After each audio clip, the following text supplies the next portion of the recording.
Hello everyone, welcome back to my channel, and today I'm talking about Dreamhouse Ikiryo because I'm going to go in depth on two fragrances, the two samples that Maddie, vegan perfume girl, sent me. I've now worn them both on skin. I wanted to go a little bit more in depth on those, but the reason I'm sort of rushing this out is because there's a sale at Dreamhouse Ikiryo.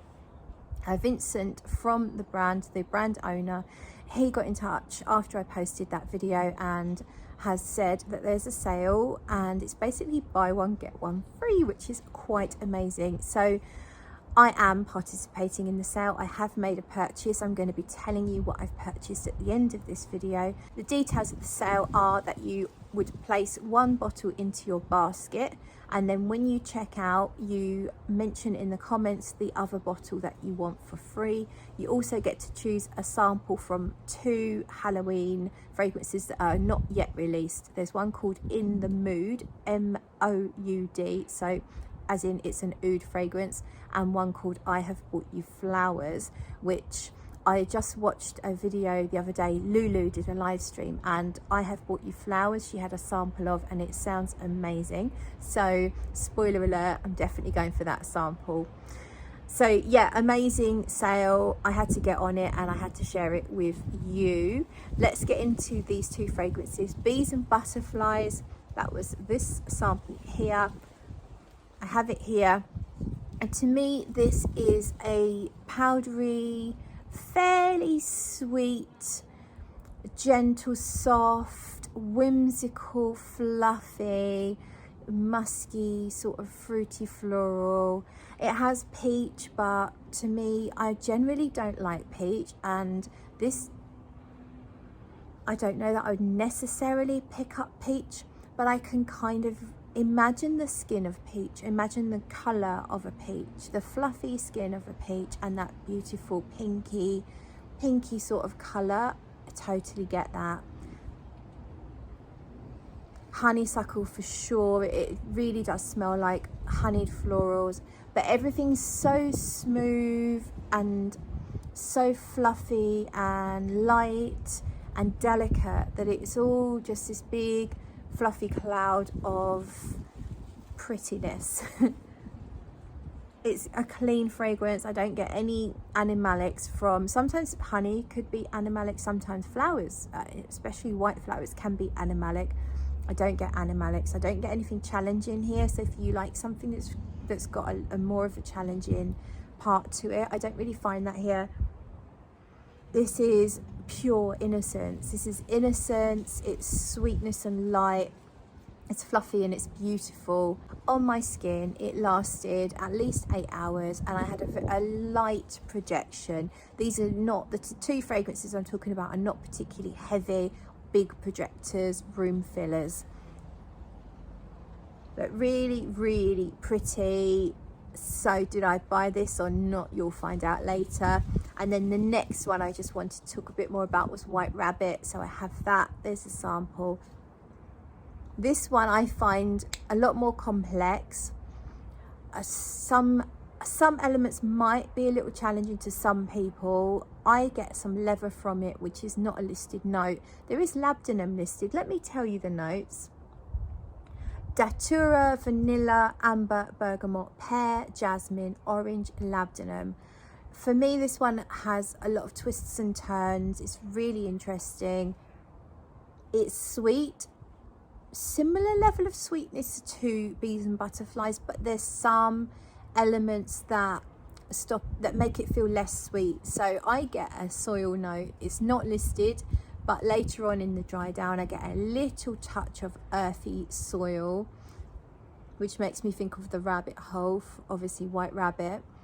But when I first spray it, I get this like a really rounded rhubarb note, almost like if you mixed rhubarb and pink grapefruit and then you rounded it right out and you took away a lot of the sharpness.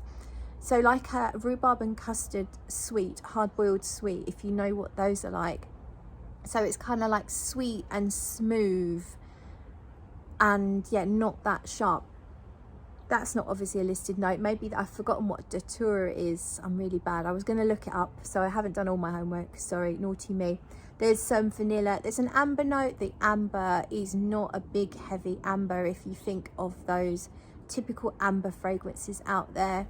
Absolutely nothing like any of those. Rather, it's a very light, sweet, vanillic, soft amber, beginner amber, or maybe even not even beginner amber, baby amber. It's an amber for a baby, so don't worry if you find ambers too heavy, like I do. Usually if a fragrance has the word amber in it, oftentimes it's a bit too rich for me, but no, not here.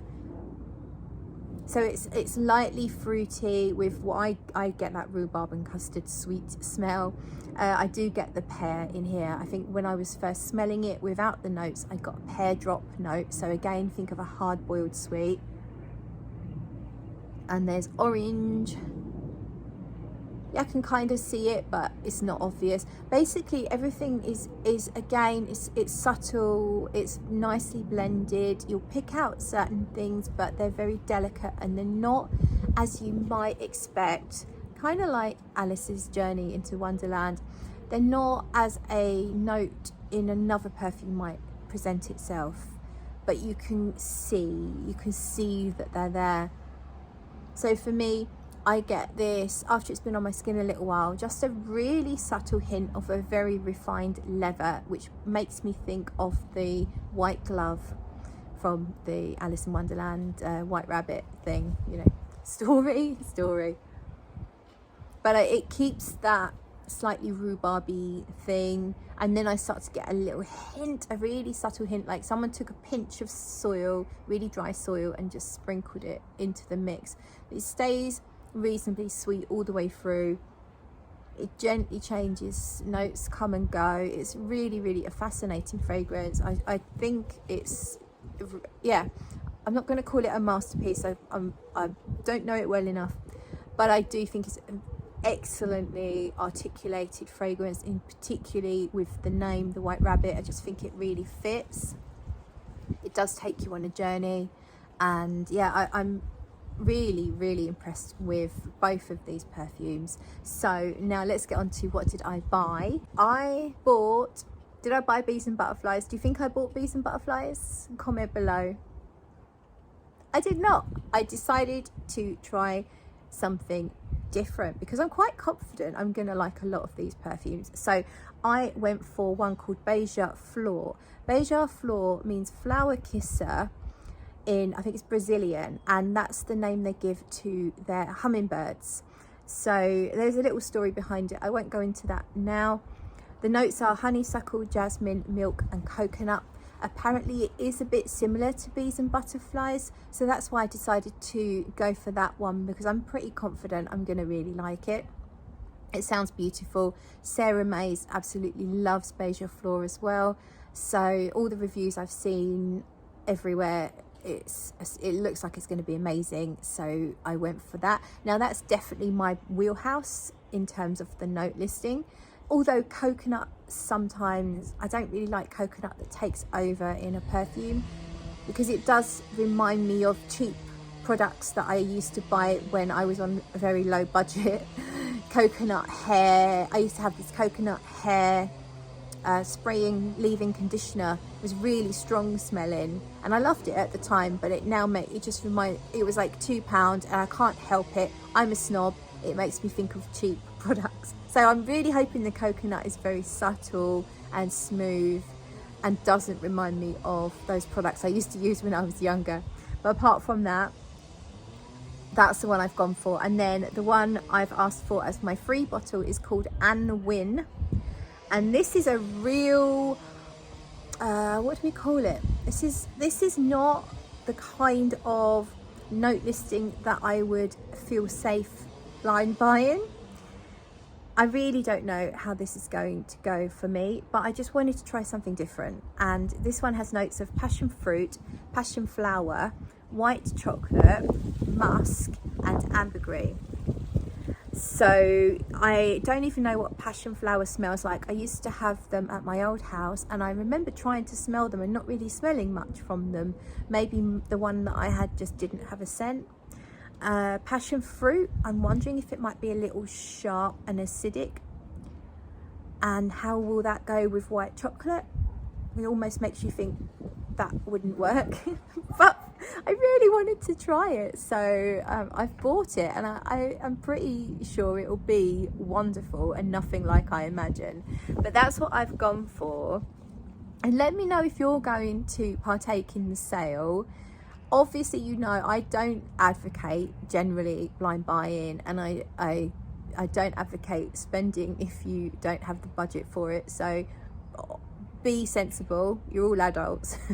But I couldn't resist. Let me know if you find yourself in a position where you can't resist. If you do order anything, please let me know. And I'm thinking if a few of us order, we could do a smell along together. So do let me know in the comments if you end up ordering anything, and I will hold off posting anything, and then perhaps we could do a live stream and we could all sniff our perfumes together. Let me know if that works for you.